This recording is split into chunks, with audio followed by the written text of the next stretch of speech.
And actually, also a super interesting source of inspiration. I've just actually only about a week ago, I took a trip to the National Portrait Gallery in London Ah, yes. um, Yeah. Yeah. with my daughter. And it was super interesting. It's yeah, it was fun. It's actually fun for her. I thought she would be a little bit bored, but actually, she loved it. That's great. So highly recommend that. Now, let's move on. Let's talk about Shoot to the Top, Ah. your podcast. Tell me a little bit about or give me the sort of a helicopter view over what your podcast is about. It's it's a show aimed at commercial photographers, and it's hosted by myself and Sam. Sam is a marketing expert, and I'm a photography expert. And it's basically each show is a battle about between each of us about what is more important about getting more business. So it's yeah, that's what it's about. And of course, we have a lot of guests on as well, and it's a great way of meeting people. Um, so yes, that's what it is. It's a show for commercial photographers, branding in particular, I guess. Right. How do you what was the initial thing about it? How did you get it started? Great question. It, um, Sam approached me, funny enough, via LinkedIn because at that time I was a big user of LinkedIn. Well, I still am, but not as much. Um, and he told me, I remember at Christmas time he approached me. So, Mark, we'd like to do a podcast together. And I thought, oh God, I have to think about this. I don't normally think about things. I was just straight away, but without even thinking about it, yeah, I'll do it. But I thought, oh, I'm just going to think about this. And the reason I had to think about it is because I got a bit of a fear factor with talking on a podcast. Video like this, not so much, but on a podcast with just my voice alone, stripped bare, really fills me with dread. I have to be honest.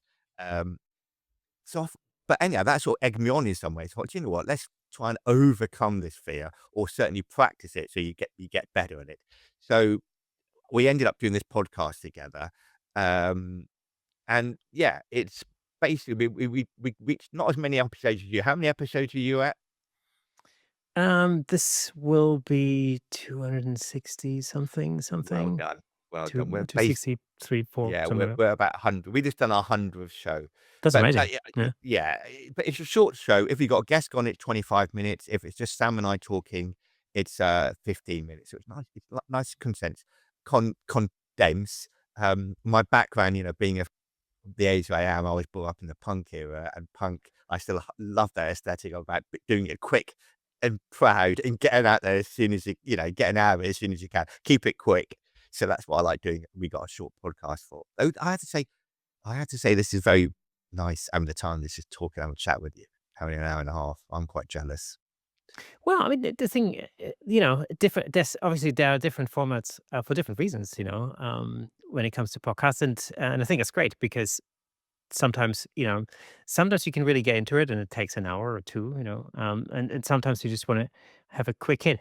I've had comments in the past where people have said like, "Oh well, I can't listen to your show." It's like I just can't listen to something for an hour and a half or 2 hours. I need like quick videos, 5-minute videos.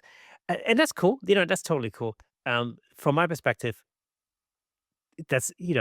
I just want to have an in-depth conversation. And that's the fun part. Oh, that's good for you. No, I think it's great. And it's good. There's good variety.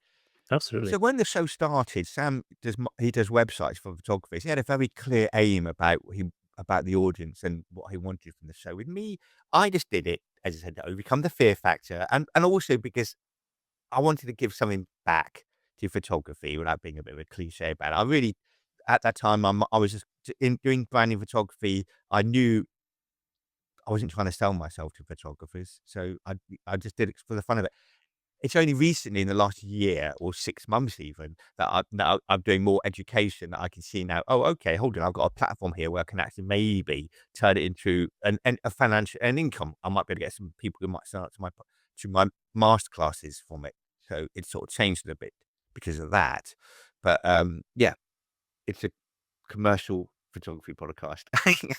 So do you podcast every week or Oh, every yes. fortnight? How did you? It's a weekly, yeah, we've managed it with Sam cracking the whip on me. We've been keeping it together for a year. Yeah, it was a weekly episode for over 2 years now. Sorry, not yet. A weekly episode for 2 years. So yeah, we're still going and still going strong. We still got plans to change it, maybe do a bit more YouTube like you're doing, or possibly I'd like to do a bit more YouTube because I could, like earlier, we were talking about photographers. It would be an opportunity to bring up pictures of photographers, or like talking about lighting. Sometimes I talk about lighting on the show and how to do. I've come up with these 10 rules of lighting, as it were, and it's very hard to talk about that on a podcast without having any visual reference, as we saw. That would make it a bit easier. Yeah, absolutely. I mean, I think to me, when I first started the podcast, or when Nick and I just first started the podcast, to us, it was like, well, it's a podcast about a visual medium, so it makes sense to have a visual platform for it. So it was never really a question as to whether we do YouTube or not. It was just like, that was going to be the visual Yeah. version of it. Because as you say, when you have a guest on the show and you talk about their photography, you sort of need somewhere to show that photography, or it would be nice if they're talking about a particular shot that Yes. you can actually pull Exactly. that shot off. And I tell you, who inspired me to that from the very beginning was Steve Brazel with the Behind the Shot podcast. I don't know if you've heard of I them. know. I don't know the name, but I know the title of the podcast, so I know exactly who you're talking Yeah. about there. Yes. So Yeah. Behind the Shot is a really great show. It's basically what Steve does is he always says he doesn't interview the photographer, he interviews the photograph. Um, because he basically picks one shot, and then I mean, I say the whole episode, but the basic framing of that episode revolves around that one photograph.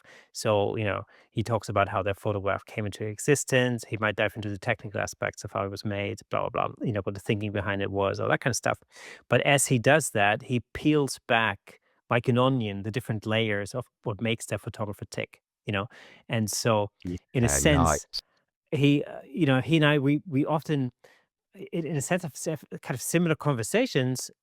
It's just he approaches it in a different way for me, and this is the beauty of it. And I remember listening to his podcast for years and years and years before I even started this.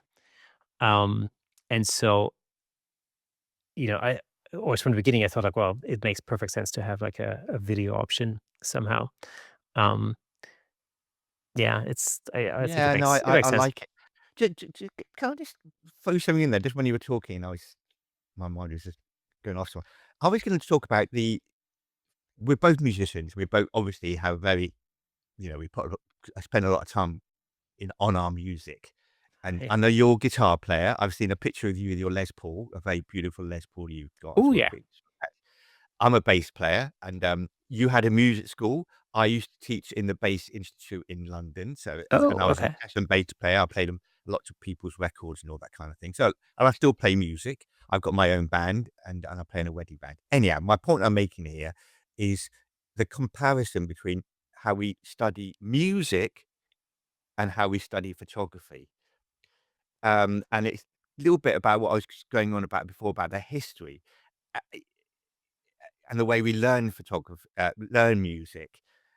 As a musician, we know you can talk about the Beatles or, whatever, and people will talk about a song and they'll say, "Oh, it's influenced by this." And we all know we're all connected on a common page, aren't we? Because musicians tend to know the history of music quite well, don't they? And again, it's quite a short period. Modern pop music's only in the last 70, 80 years. But nevertheless, there's a lot of it. So musicians talk about songs and so on and so forth. They also, I'm sure hope you agree, we talk about scales and chords and, the stuff that's a bit boring to learn, but it's uber useful. We don't get that in photography so much, do we? We don't talk photographers. When you get two photographers in a room, they don't talk about photography, they talk about business or the lack of it, don't they? Yeah. Do you think that has changed over the last couple of decades? Um, do you think that could possibly be because photography wasn't as readily accessible as it is today? I'm thinking it's really not that long ago that in order for you to actually create your own photograph, you had to, buy a roll of film. You were limited in the amount of pictures that you could take. You then had to take that, go to some lab, even if it was just boots, for example. Have that roll developed. That would take time, and then you would come back with, a pack of I don't know, 36 images if you're lucky. Half of them are probably unusable anyhow. Oh, more More, than that. yeah. Yeah, way more. Yeah. And at the same time, of course, your only way of actually accessing photography was, there was no internet. Like, you could, there were books, exhibitions, but it was more difficult. I disagree.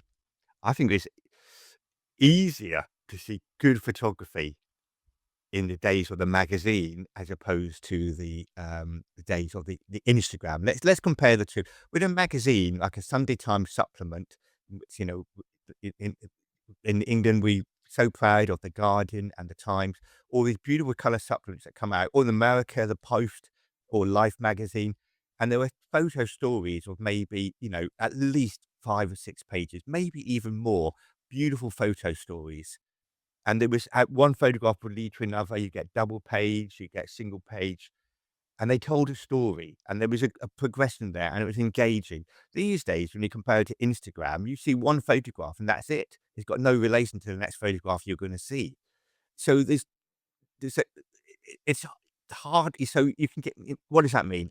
Does it mean, what does it mean? Maybe does it mean you can get away with less these days? I don't know. I don't know, but certainly, I think I would probably say we're not it's not as rich an area of looking at photographs on the internet as it would be to looking at it in a gallery or certainly in a magazine. Oh, and I absolutely agree with you on that, actually. So the point I was trying to make is that, now that we're so flooded Yeah, that's right. with photography, that's a lot more meaningless in my view. For exactly that reason. You can find yourself scrolling on Instagram forever and ever and ever, and you're not really taking anything in because nothing ever Exactly. relates to anything else. Whilst when you're when you're in a scenario where it's curated, it's maybe a magazine. Exactly. I mean, National Geographic's great. I mean, Oh, I used to be addicted to National Geographic yeah. when I was a kid. As a It lot was of just people were. A lot of people yeah, were and are, absolutely. shall I say, yes. Yeah, absolutely. I used to um I used to love when I was a kid, I used to love National Geographic, Vanity Fair, and Vogue. Those are the 3 Lovely. magazines. Yeah, no, well, you got Um, 3 good mags there, that's for sure. yeah, Vogue, from Italian Vogue is for fashion, is the best. Still and is. I never read the articles. I only ever looked at the pictures. That's the thing. Um, Apart from a number of guitar magazines that came into that as well. But Yeah, look, okay, we can go guitar. but again, I mainly looked at the pictures of guitars, or guitar players. Or a It was, transcription maybe in a guitar magazine of a, famous oh solo yeah. you want to learn or something. Thank you so much for tuning in. If you enjoyed that clip, then press here for the full episode in glorious Technicolor. Hey, and don't forget to subscribe.